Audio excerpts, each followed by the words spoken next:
Art is a gateway drug. Art affects my happiness, my well-being, my experience with time, my focus, my identity, my self-worth, my financial reality, my friendships, my relationships. It affects my health. I like the complexity of it. Art has to be complex. If it isn't, then it's just an object, a painting, a drawing, or a sculpture. And paintings and drawings and sculptures are great. I really love them. I collect them. I make them. But they're way better when they're art. The complexity within being an artist connects me to all the other things about this world that are complex, which is everything. And those connections we make as artists, the kind I'm hoping we build here at ESA, are the conduits through which we find common ground. I like the conceptual nature of art making. Because of it, I feel intelligent for the first time in my life. For some of my students, for the first time, they will begin to believe in themselves. They will feel intelligent too. I like the practical nature of art making, that we must master such a large number of skills in order to dream up, link, associate, research, experiment, practice, and make these ideas and these things come true. We do that trick where we invent something and make it real.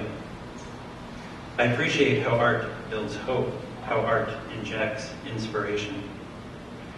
I love art's instability. I love its peace. I love how it is somehow capable of connecting deeply to me, and to you, and to society, and to history, and to science, and to all of us sitting in this room tonight, and to hold us and to let us go. And in this way, we can create our own versions of a reality that interrelates with each other's. I like how art is mine, and that so many of us feel that way. I love how art is an infinite number of languages with which we can communicate, and that art is its own language. I love how art is physical when it needs to be emotional, intellectual, conceptual, and problematic. I love how success in art depends perhaps 100% on our ability to give ourselves over to community. Because art is not, as I was led to believe in Dundas, an individual pursuit. Art only happens within layers of community. Now, you likely know that last year was kind of a remarkable year for us here at ESA, and it's been building towards this and getting better every year. I don't know, I assume everybody's seen these lists. I put a few of these together. The Great Falls last year had about $2.3 million in scholarship offers. 8 post-secondary schools offered our kids their most prestigious scholarship, and I think just getting one alone would have totally blown my mind, but we had so many, and it goes on and on. We won half of all the Scholastic Art and Writing Awards in the world outside of the US last year, this little department. Perhaps more interesting, we were accepted to, I think, every program in every school we applied to. And this was not just in art. If you look, and this is mostly because of Brigitte, thank you, but we've got engineering, science, space engineering, photography, history, aerospace engineering, so on and so on. And because of all this, I really have to think that last year's grade 12s may have been one of the most successful graduating classes in history in all of high school. I can't imagine any one group doing more, and it's built upon the foundation that we've been working towards for years and years, and it's what terrorizes the grade 11s that are here tonight. These results, of course, are not the goal or the purpose of what we do. The numbers and lists of successes are simply handy to make a more significant point. The real value is seen only by those people who are willing to come and spend time with us and listen to the kids, to come here tonight as you have. The dollars and exhibitions are the product of what the kids are capable of knowing and understanding.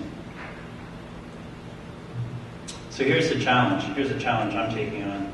I see that our best way forward as a culture is to share the reins of influence with practitioners of art.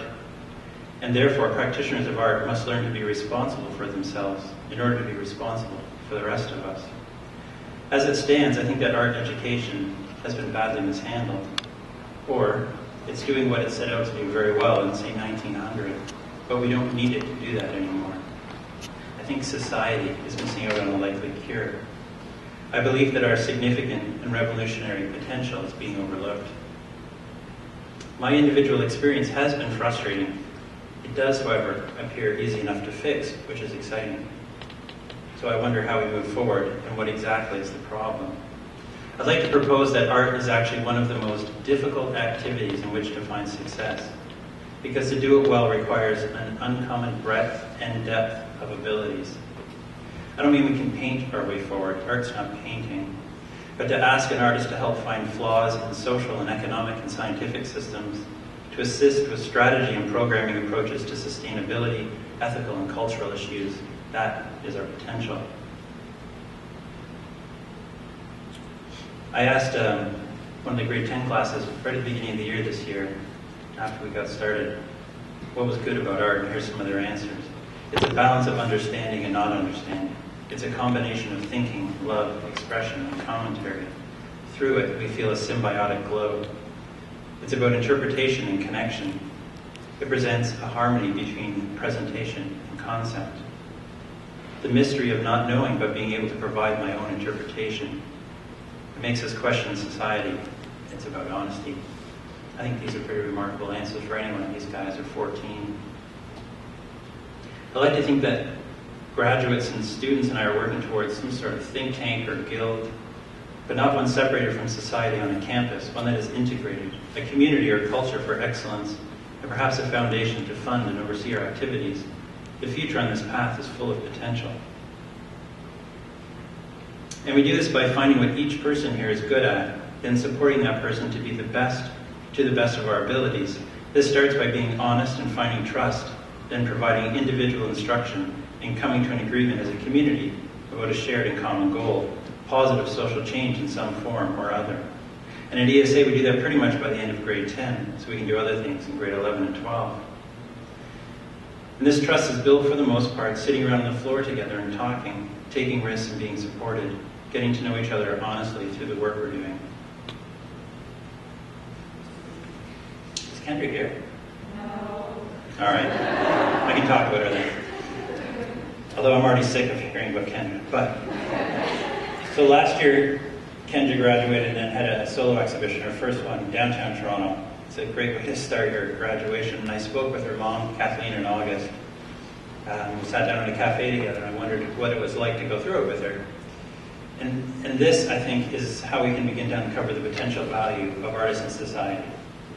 Kathleen, her mom, expressed shock, actually, at the complex web of skills required to be successful as an artist, to have a show. The implications, I think, are enormous. I knew if I gathered and shared what Kathleen witnessed Kendra overcome, perhaps I had the foundation of the shift in thinking from traditional ways of teaching art to something quite powerful.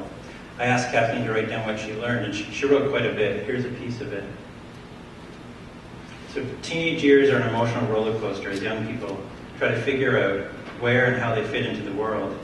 Using art to explore and engage this process can be challenging to adults, as the freedom to create can bring forward challenging expression in subject matter that is raw. However, a safe environment that pushes kids to go big, take risks, to make connections, to not hold back, can yield impressive results, creatively and personally. Watching this process unfold, I now realize that the skill sets that students are developing at ESA are critical life skills, such as presenting work to strangers, speaking with earnest passion about influence, contextual drivers, and meaning. At 17, Kendra is learning how to work as part of a team, how to successfully pitch ideas, how to meet deadlines, how to revise her work in response to client feedback, using the internet to communicate a brand and create an online presence for marketing and connecting with artists and clients all over the world. I can see that the list generated by a recent survey of CEOs, in which they were asked to reflect on the skills required to succeed as leaders in business, produced the following results, all of which Kendra has learned at ESA. Creativity, resiliency, flexibility, high tolerance for risk and ambiguity, and the courage to fail. Summing up from all of what Kathleen wrote to me, I was able to pull out the following required areas of competence, skills, and attributes that she attributes to what went on here. And it's quite a long list. I've thought about it quite a bit, and I've added a few more that I've seen kids embody during their time here that weren't on this list, and it's equally long. When I was growing up, I was trained to believe that rendering skills are the foundation of art. My ideas were never challenged. No one told me to think first and draw later. I just drew. Art was presented as my ability to draw. I've upset some folks when suggesting that perhaps rendering skills are not actually at the core of artistic practice. Perhaps art is more complex than a foundation in representing the three-dimensional in 2D. If I only have enough time as a teacher, and I don't have a lot of time, to pick a path of either A, training people to render with a pencil or a brush, or B, training people to do this, a combination of both the lists, I'm going to choose this. Because one, it seems, creates drawers. The other, I propose, creates a future in which vast numbers of our population become leaders. On the one hand, technical skills. On the other, the skill sets to reshape society. And I would suggest that this shift in approach is art. Art isn't drawing something, not really. Art is the ability to sequence multiple shifts in understanding. Art is a logical and constructive series of communal shifts in understanding. If being alive is to engage with life and pursue potential and seek growth, here it is. To be alive, it seems, is to be an artist. I get around to a good number of art programs, kindergarten to postgraduate, and I believe we're a bit of a mess. What is being taught, how it is being taught, appears mostly to be about how to function at school. For most of my life, when I've been in class, I've learned, first and foremost, how to be a student. My job here at ESA is not, I promise, to create students. I want to help advocate and develop artists capable of huge and positive impact, co-workers, really. And so, as much as possible, here at ESA, we try to do art rather than school. The shift in thinking from drawing and painting to that list is the art.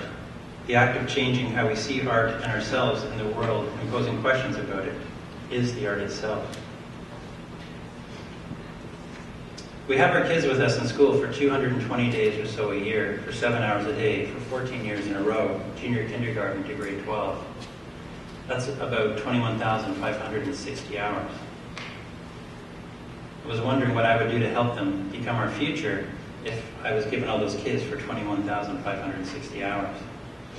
If the 10,000 hour rule is true, and it appears to be, that means that we can teach each student to have the foundation of mastery in not one but two diverse fields from which to make a living, to feel good because of, to use to contribute to society in meaningful, enriching, fulfilling ways.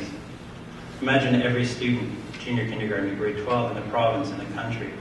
What can we do with them for 14 years of their lives to help them become passionate and engaged, empowered, intelligent, curious, powerful, ambitious, skilled, and strong? Help them become our future. Place them within the context of a hyper-challenging environment, support, critique them, have them learn from their actions and repeat for good measure and build upon and use as a foundation of individual understandings of the world and of self, which are then consciously interconnected with each other's. That's what I think we need. That's what I want for our kids. Imagine a Canada where that has come true. How would we function as a nation, as a member of the global community? What would Toronto be like if half the population had determined what they were naturally good at, had 21,000 hours of meaningful practice, become experts, and learned to teach it to others by the time they were 18 or 19 or 20, and had been given the responsibility to focus on that thing for the good of the community and were paid for it? I know it's possible. I hope that what we're doing here contributes in some way. Art is a gateway drug. Our addiction is a pursuit of building solid pathways to success through specific training whose byproducts are competence, confidence, the ability to articulate, to pose interesting questions, to engage in creative and fruitful research, the ability to facilitate using multiple models for process, and to teach those models to others while constantly adopting new learning. To be creative, resilient, flexible, have a high tolerance for risk and ambiguity, and the courage to fail, and have the strength to get up here. I think, can we get the house lights on, Matt, and maybe everyone who spoke tonight could just stand for a sec.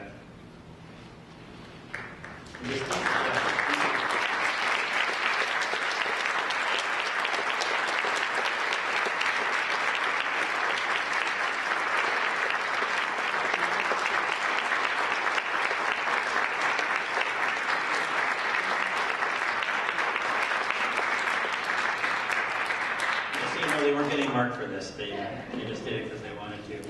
Thank you all very much for coming. Really appreciate it. Thank you.